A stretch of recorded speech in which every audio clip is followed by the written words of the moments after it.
Go ahead. Thank you so much. I am very happy to be here. I came to visit Dr. Alberto and Renimo. I also wanted to see the country. This is my first time in South America.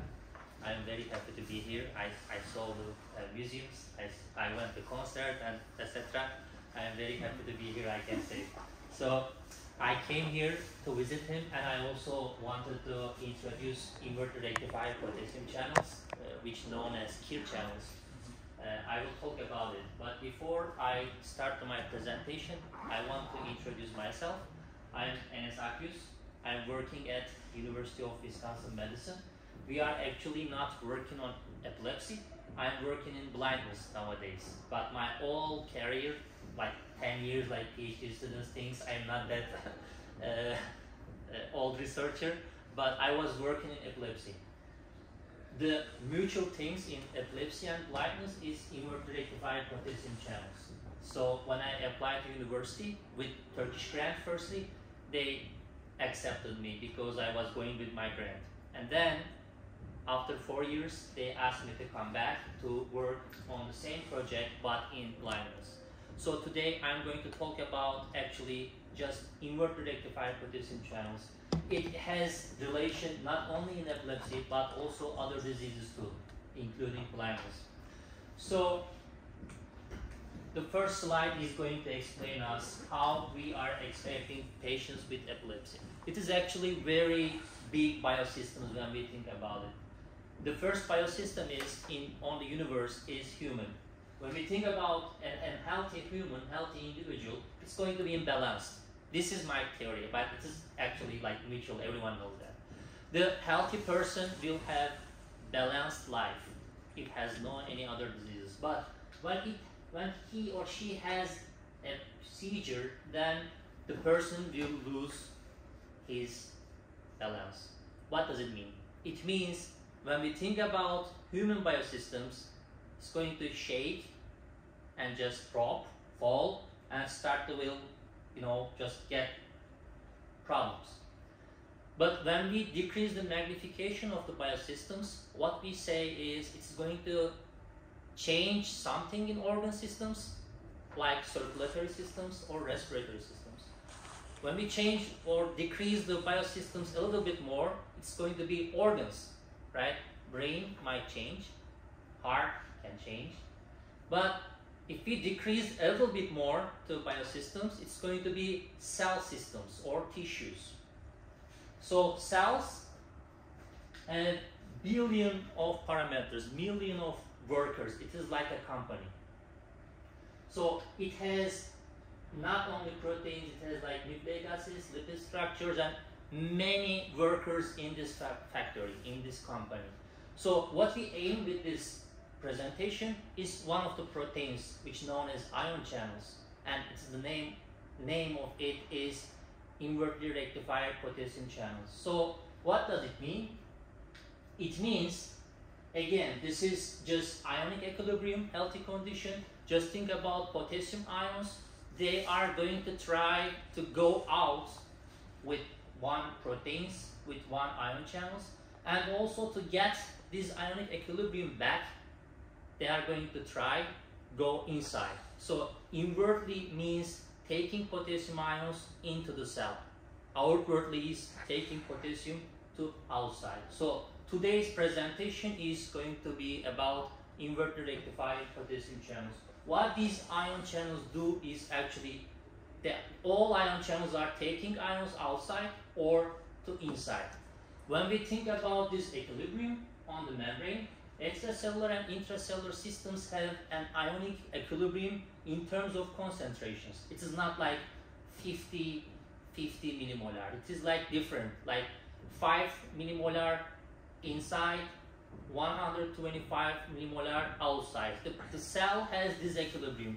When they have change in their equilibrium, then we have different diseases, including central nervous systems or autonomic nervous systems or other diseases.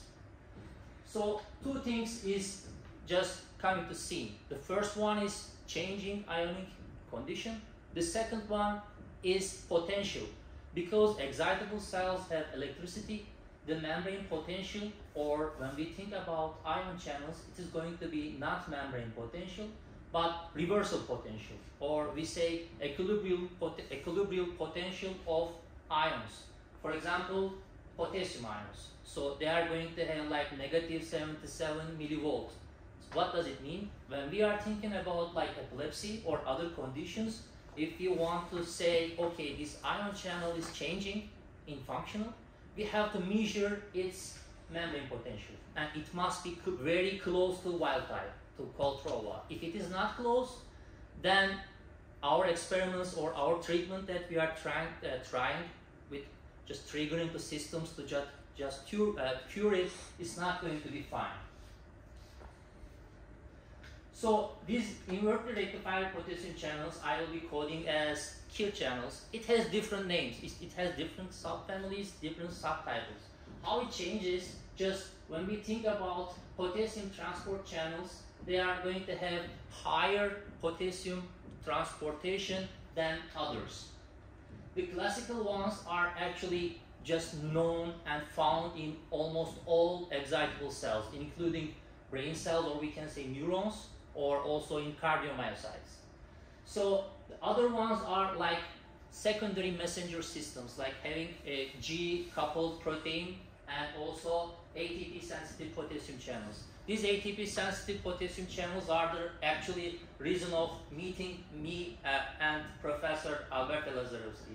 When I read his papers, I sent a message to him, then we started to talk like 3 years ago.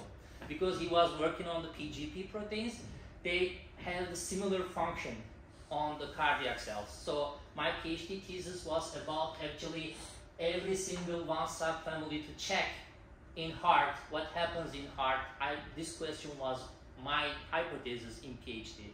So when a person has a seizure in the brain, what happens in the cardiac cells in terms of inverted rectified potassium channels? Because we had limited methodologies in Turkey, I was just checking the expressional investigations of these channels. But now in United States, not only expressional studies, we are also doing functional studies to, like, as I said before, membrane potentials or functional investigation and so on. The good thing, when you measure its membrane potential, you are able to understand how much potassium is outside. If the outside of the potassium is increasing, then the sensibility of the cells are increasing. What does it mean? It means if potassium ions are not able to go inside of the cells at an exact time, then they will increase the sensibility or excitability of the cells. It means they are going to leading to seizures with just triggering the cells, just pressuring the cells, and then cells are just getting stressed, then they are just shaking each other. And just remember the first slide, then the person losing its balance and just starting to get seizures. This is one of the reasons in epileptic seizures. If we are not able to get any membrane potential, then we call it as weak inverted rectifier potassium channels function.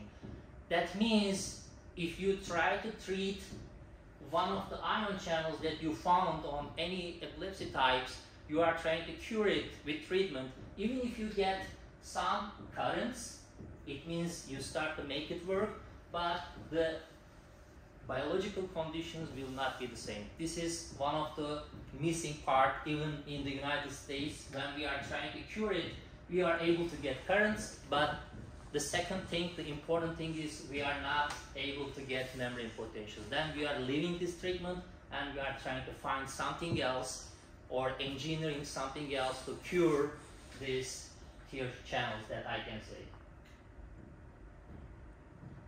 So another example, I will show it very quickly. The difference in structure with voltage-gated potassium channels and KIR channels. The good thing is it has just 2 transmembrane segments. When you compare to voltage-gated potassium channels, they have 6 transfer segments. The first 4 part is representing the structure, creating the structure of ion channel. The last 2 is just functional place. It means when you try to use voltage-gated potassium channels, you need to have these 6 of them. But the Kir channels are much more primitive, much more simple.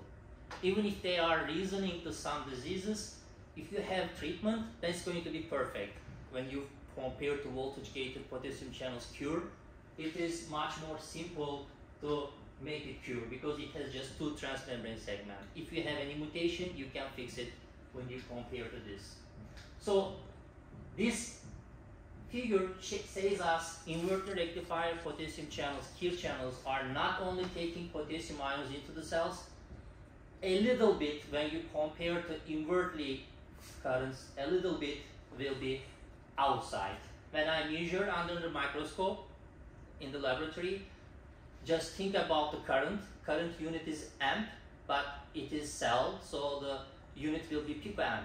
When I measure the Kir channels activity, let's say the invert currents are around 600 picoamp, but outward current will be also there. It is around 200 picoamp. So 200 outside, 600 inside. So these channels are not only working with inside. This is one of the key things that we need to know. So the structure may change. For example, here 6 channels are also having ATP shortage, which makes them working in emergency times that I just want to mention about it. So when we think about epilepsy, so the first thing what we think is anti-epileptic drugs. So if ionic conditions is changing as we mentioned, so what we can do, we can just block the ion channel, or if it is blocked already, we can open with using the opener, right? So when you use it, if it is closed, then you can open it. So when you open it, what you try to do is trying to catch wild type conditions, right? If we call the wild type conditions as 600 picoamp, so when you apply the drug, it must be catch the wild type. If it is over wild type, then it's going to be again out of function. So this is actually showing us how people are trying to catch the doses. If dose is high, then it might be changing the functional with gain of function. So the most important example in epilepsy is Kir 4.1. If you check the literature, if you write epilepsy and Kir, then you are directly going to see Kir 4.1 is there. What does it mean? It means this channel is actually the most regulator in the brain. They are actually regulating the cell volume, which means if potassium ions increases outside of the cell, then they will not be able to work, then they will just push the cells. They will just not support the cells. So one of the reasons is also they are having relation with astroglial cells. They are supporting the neurons. If they are not working functionally, then their supportage will be lower when you compare to wild type conditions. Okay. So this is actually structure of one of the Kir channels, and there are some laboratories, especially in Harvard Medical School, they are directly working this structure. If there is any mutation, they are able to find out this mutation, and they directly showing which mutations may lead lower current when you compare to wild type conditions. What I try to say, for example, if you see it is current, I was talking about the current, right? Picoamp is here. These are one of the transport channels, and they have 2000 picoamp, which means they are leading to Kir channels family. When you compare to other Kir channels, they have 500 picoamp, 400 picoamp, but these guys are having 2000 picoamp. So if they have problems, then they will lead more epileptic seizures when you compare to other Kir channels. And they are not only working by itself, they also have brothers like co-localization. They have also Kir 5.1 working together. So if you try to investigate Kir 4.1 function in epilepsy, you should also check with the co-localization in Kir 5.1 position. It is also important. So these figures are actually from our recent review articles. We also write review articles. I have medical students in Turkey. We are still writing review articles with them. So one of the figure is showing us actually N terminus and C terminus. Because these are proteins, they are coded by genes. So they are going to have N terminus and C terminus. In United States, we have mutational cure channels to cure, for example, blindness. It might be epilepsy too, because they have same mutations in epilepsy too. What I try to say, if mutation is on the N terminus, it is very easy to cure it, because it didn't show up yet to ion channel. But if it is on the C terminus, ion channel is already there, and you are trying to cure end of the building. It is like an apartment that I called it as. Just think someone built an apartment which is useless and you try to live there. There is no bathroom, no light, so it is very hard to cure it at C terminus. But if it is on the N terminus, it means you have a parcel, place, and someone gives you money and says build a big apartment. So you can build any type you want, right? So the good thing is you have treatments on N terminus and it works perfectly. Even our recent studies show that. But when I try to do this, impossible. I don't know the reason. It is impossible. We are trying to find someone who works on structure, but I don't know, yeah. So it might be another thing with KIR3.X channels, which means gear channels. KIR3 channels are working with G protein. If G protein comes and binds to channel, then they start to work, like secondary messengers. They have different subfamilies like alpha, beta, gamma. There might be mutations here too. So if there are any treatments for this, it is easy to find the treatments. When you check the literature, for example, alpha problems, mutations on epilepsy, then you will find, especially China papers are showing us, they find some drugs for them. We just order it and we try to fix it with the methodology. And another example with KATP, the same scenario, just ATP is going to come here and going to just decrease it to ADP, and the same molecular mechanisms.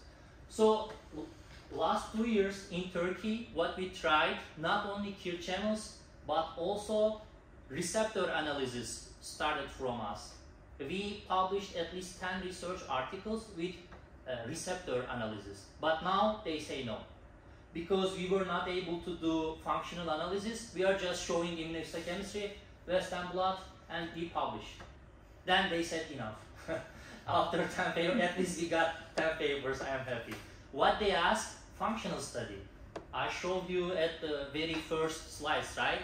Without this information, without membrane potential, without current investigation, if you say it increased, they say, okay, where is the function? So if you aim to better journals, it is boring, it is very hard to publish it. So now, of course, grants are also important, but now what we tried, receptors are also affected by KIR channels.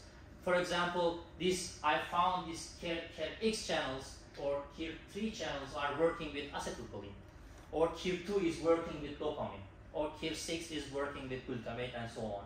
So again, when you read the literature, just I'm changing a little bit the direction to publish more. So I write KIR3.X neurotransmitters, and I find one acetylcholine. If it is on the heart, I say muscarinic receptors. Then I find M1, M2. The same hypothesis, just receptors. Discussion is different. We are doing epileptic model. Brain is there, heart is there. We are dissecting the heart or vagus nerve. Then we investigate if M1 or M2 changed or not. So the strategy is similar, but we were able to publish until last year. Now we need to get functional studies. We are missing this part. So there are many studies. I put 3 different tables, I can say. This table shows us how it is skeptical, how it is questionable. Just think about one of the KIR2 channels, right? One of the investigations says KIR 2.3 may upregulate. It means expression may increase. Okay, but one of the other studies says no, it may downregulate. So because we have questionable statement, they ask if it is upregulate, show me how its current is increasing. If it is downregulate, show me how its current downregulate. So summarily, I try to say there is skeptical, there is questionable studies, even if they show expression very well. People are able to publish for last 10 years, but need to have better investigation, not only expression, but also function, like here. You see, they are working on activity. They say increased activity. It means the functional works are showing us they did it, and they showed the expression, and they publish it in better journals, I can say. Okay, there are many studies like KIR channels, KIR 3 channels, I told in Turkish, sorry, KIR 4 channels. Yeah, there are many studies you are going to find for KIR 4.1 channels. As you see, not only decrease in activity, but also immunoreactivity is important, because nowadays we know these neurological diseases are also inflammatory diseases. The inflammatory systems are also affecting, and they are just like pooping the systems, and they are attacking the neurons. So the immunoreactivity is also important. That we still do in Turkey in this kind of studies. So there are other studies I can say. It's last 2 slides. And the gain of function and loss of function. Loss of function means you are measuring the wild type current, and if it is getting lower, it is loss of function. It is higher, it is gain of function. Both of them are channelopathy. We need to catch wild type. Because these are genetic diseases, it is almost impossible to catch wild type. Even if you can catch on the cell systems, cell culture, or on the animal studies, clinical investigation is almost hard, I can say. There are very less studies, they catch the clinical investigations. So summarily, I try to say KIR 4.1 is the main ion channel in epilepsy. People are working in genetic epilepsy. They are able to show gain or loss of function in different conditions, different syndromes. They are trying to treat it, but because it is genetic diseases, it is almost impossible to pass clinical investigation. But this is good, at least maybe in 10 years, people will be able to show it's going to be cured in these genetic diseases. And there are KIR 6X channels, KIR 6.1, 6.2, or KATP channels. So still under investigation, the same scenario, different ion channel. It might be occurred according to epilepsy syndromes.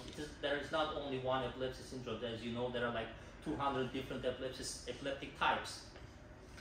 So KIR 7.1 is the ion channel I am working in United States. We are working in retina, but I can say I'm like one of the good investigators on patch clamp systems to find out how its membrane potential is changing, how it is current changing on X cells, on CHO cells. I did most of them, and I also did the stem cells for KIR 7.1. Nowadays, people are able to show it. KIR 7.1 channels are also important in epilepsy. Maybe one day I will pass this experience in blindness to epilepsy, hopefully. Yeah, the last thing is showing us how KIR channels may change. The one thing, KIR 2 channels, and the second thing, the tissues or cells, like not only neurons but also astrocytes.